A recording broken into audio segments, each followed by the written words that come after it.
Matthew Stafford, monster trade to the LA Rams. We are breaking down his last game in Detroit. Let's go.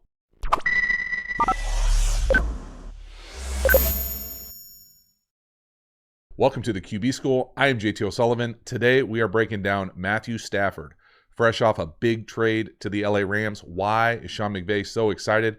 Big dynamic arm. Push the ball down the field, outside the numbers.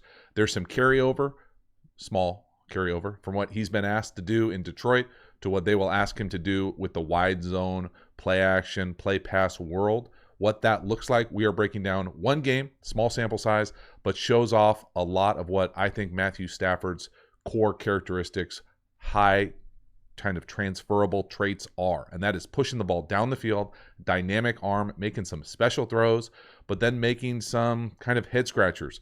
Some, whether it's decision, vision, scheme, potentially, all those things mixed together. It's not all perfect. So we're breaking it down. I think you will enjoy it. Let's get this one going. Welcome to the QB School. Matt Stafford, heading to LA. Let's go. What are you going to get? You are going to get big throws down the field, big plays, massive arm. Watch out. Nice save. Camera helper. Love this.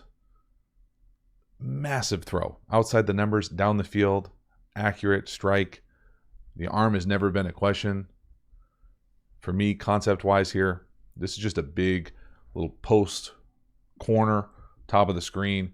Exactly what he does to the DB right here. Now, I get it that we're playing against Zim's least favorite defense ever, but this is a beautiful route. Spins him like a top. Things to pay attention to for me. The accuracy, where this ball is on the sideline. Other thing to pay attention to is just, for me, when I'm watching him consistently, the ball doesn't come out of his hand consistently for me. Whether that's what they're asking him to do, whether it's an extra hitch, whether it's the footwork at the back end, it's always been just a little bit over-reliant on a massive arm. And it shows off right here. Why? 1, 2, 3, 4, 5. Just that little, whether it's an extra hitch or a little footwork at the back end, right here, this just beautiful throw.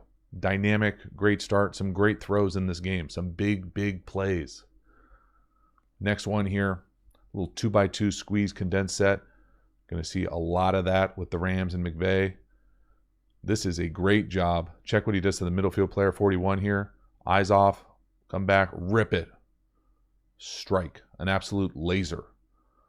I will say that most often, for me, when we're doing this type of what normally is referred to as a bang 8 or a glance here, this is normally thrown off 5 no hitch. So what ends up happening here is you're just going off the middle field player. Right here, he crushes him. Right here, making a move to the right. The other thing I like about this, just talking about design-wise here, this is really just a variation of 4 verticals. And they get there a little bit differently, but that's 4 vertical spacing with wheels and bang 8s. So love that element of it. Just for me, questioning, exactly what the footwork should look like. Being super nitpicky, I get it. Normally this is 5 no hitch. 1, 2, 3, 4, 5, throw it. Now it's great here because that free safety is struggling. But again, the throw, perfect. Accuracy, perfect. Tempo of it, watch 1, 2, 3, 4, 5. Come back, boom. Now maybe you get a hitch or a reset because of the spray release. When it's sprayed, meaning that outside release, that they're not straight up the field posts. Spray release, come back, boom. That's a thing of beauty. That's dynamic arm. Love it. Next one here, just a little over route. You're going to see this type of play action all over the place with LA, the Rams. I love the fact he gets a subtle little pocket movement up,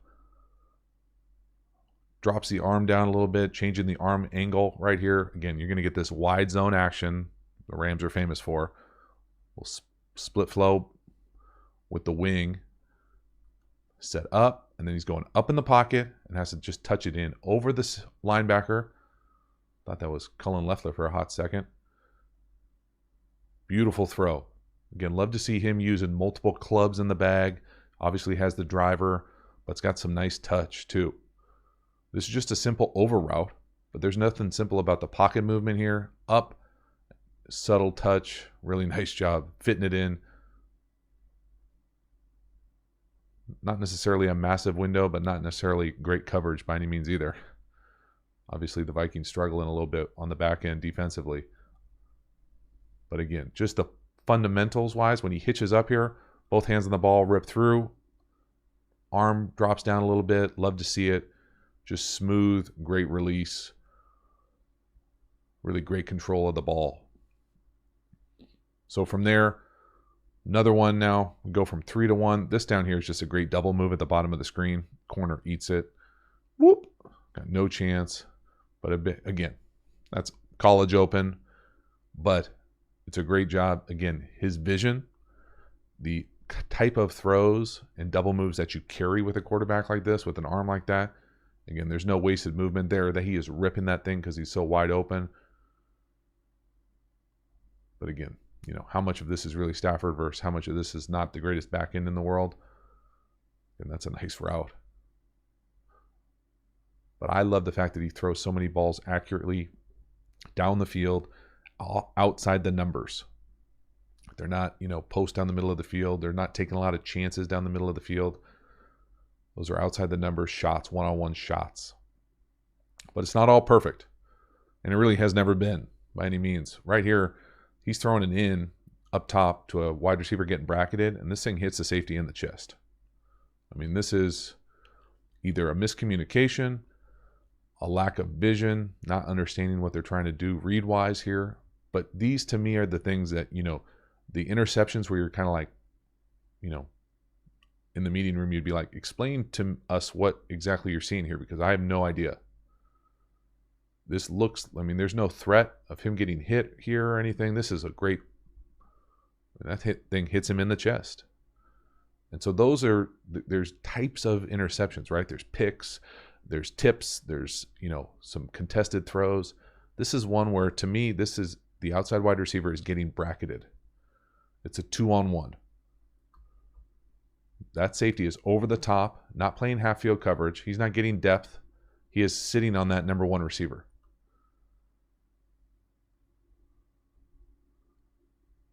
And so whether they're, you know, don't quite understand what's going on coverage-wise here or what it is, but there are enough of these over the course of me watching him in Detroit, and I certainly don't watch every single Detroit game, where the interceptions are just confusing. The bad plays are confusing, whether it's a combination of scheme, which it certainly could have been with the crew that they had there. But these aren't a one-year thing. This is years of sample size here of being just kind of like, what? What just happened? But then there are plays like this where, you know, I don't have words for what this route is down here at the bottom of the screen, but I do have words for what he throws to this guy, because this is throwing a straight up javelin. This is a laser from a human's arm. Now, great pass protection, be able to manipulate the pocket with a little stunt. But when that thing comes off his hand, that is a straight up missile. Up, whoomp. That's throwing somebody out from the warning track. Now, what's going on here scheme-wise? I seriously, I have no idea. I've never seen, I'm not familiar with what this is. This is an inside release. It looks like he comes up and almost fakes the post and then back like a deep sluggo or something. And really, I wouldn't say it's open. He's just like, there's enough space here where he's just like, you know what? I'm just going to throw it as hard as I can right at the person. This is certainly not how this route is supposed to go down, me assuming, because I have no idea what this concept is supposed to be. But I mean, there's really two guys kind of soft on him there. He's just saying, oh, I'll just back shoulder you 40 yards down the field. No big deal. You just don't. There aren't people in the league, a lot of people making this throw. Boom. Away from the near defender on a back shoulder, sluggo 40 yards down the field. Halftime, you dig the channel and you haven't already, please subscribe, hit the bell, get the notifications, let you know when we go live, when we put out new content, and we are going live soon. It's an easy way to support the channel. I appreciate it. If you're not quite ready to subscribe, do me a favor, hit the like button, comment, engage. Thank you again for the support of the channel. Let's keep it going. But this game really came down to two-point conversions or failed 2-point conversions. And here's one of them right here. This is an RPO with a little man rub pick. Now, I have massive issues with the offensive architecture play design of this play. But the reason it's in this video is because it shows some of the lack of ability with Matthew Stafford. He is not going to run this ball in. Where many guys in the league here are going to run this zone read or threaten to run this thing in, he is not going to. First, let's talk design. I really dislike the split here. This split to me needs to be a lot more condensed and actually get a real pick. The split is too wide. It makes the pick almost impossible. Now let's get into the fact that who's picking for who. We've got the wide receiver picking for the tight end. I don't know their personnel very well, but that's not the world that I used to live in or like to live in. And then we're just running zone read. What we're doing is reading the C-gap defender. Doesn't matter if it's a defensive end or they exchange this thing, however the C-gap defender is. Well, normally in zone read world where you do this quarterback is a threat to run here. So really it ends up being a variation of triple option.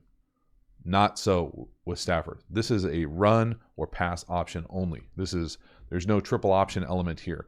And so not that it's the end of the world, deal breaker, but just the design here for me. Again, check the split out. So the split with the rub, first of all, too far. Personnel-wise, questionable. Now zone read. Okay, we'll pull it.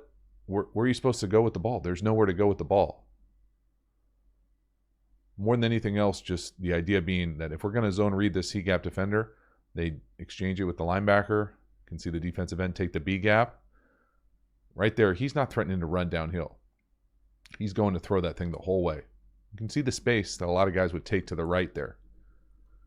So it's just a limitation, not a deal breaker. I don't think that's necessarily some hot take that he's not a threat to run the ball down there. But it certainly didn't help him in this game.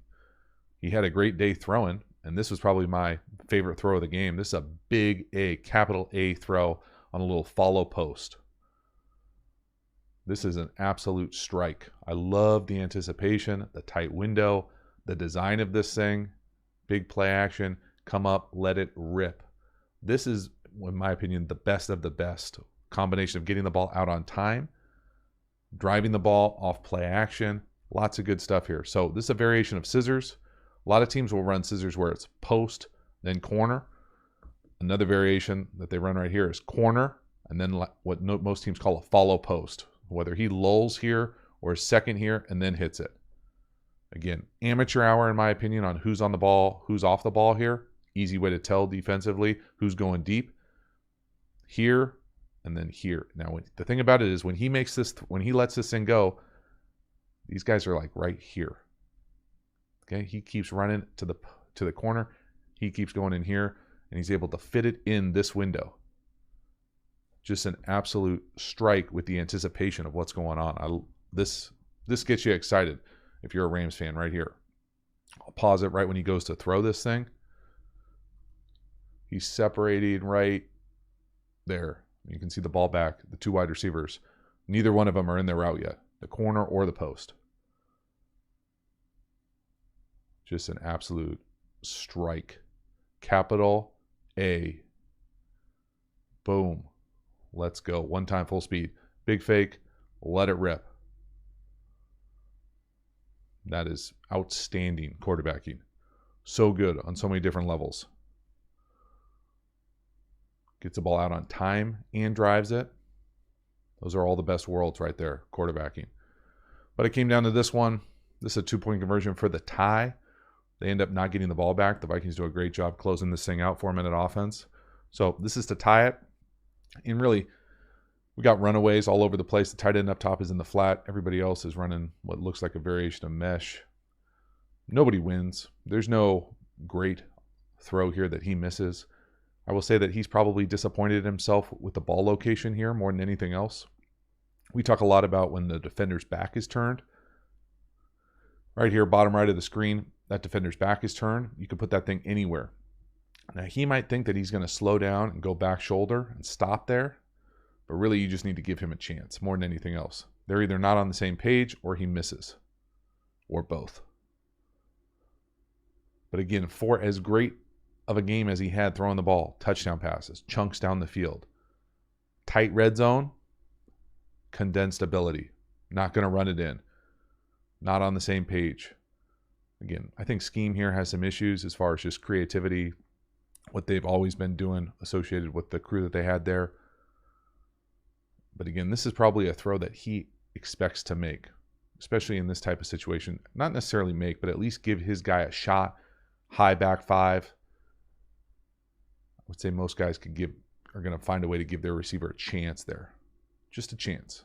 So that is a wrap. Matthew Stafford, Sean McVay in LA. Let's see what they do moving forward. I think if you're a Rams fan, you should be pretty excited. You're going to change kind of areas of the field that you can be aggressive in, that you can make plays in consistently.